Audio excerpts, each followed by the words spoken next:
application kun ammallee tola hojjeta. Data free data yoo hawu shabaka tola jechuudha. Assalamu alaykum warahmatullahi wabarakatuh.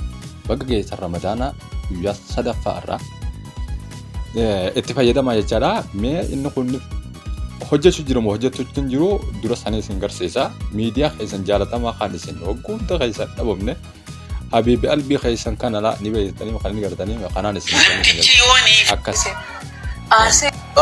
liivi raa isin dawa liivi raa isin dawa ya Ramadan salam okay skuli kab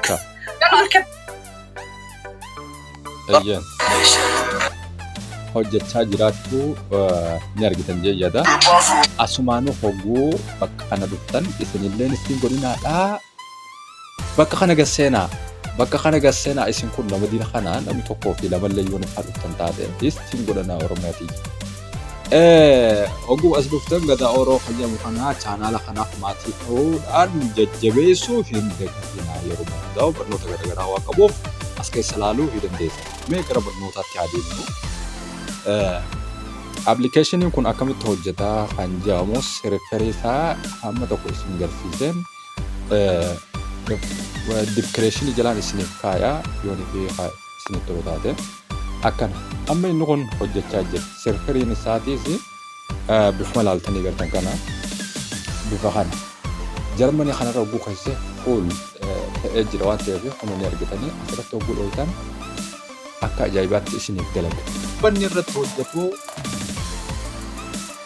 wala khija kana gara gubbaatti maaltu dura jira laaltanii ni argitan jeetii yaada walumaa galattuu itti fayyadamaa moobaayilii afeerraa khiyya obboleettii kabajamoo warreen irraa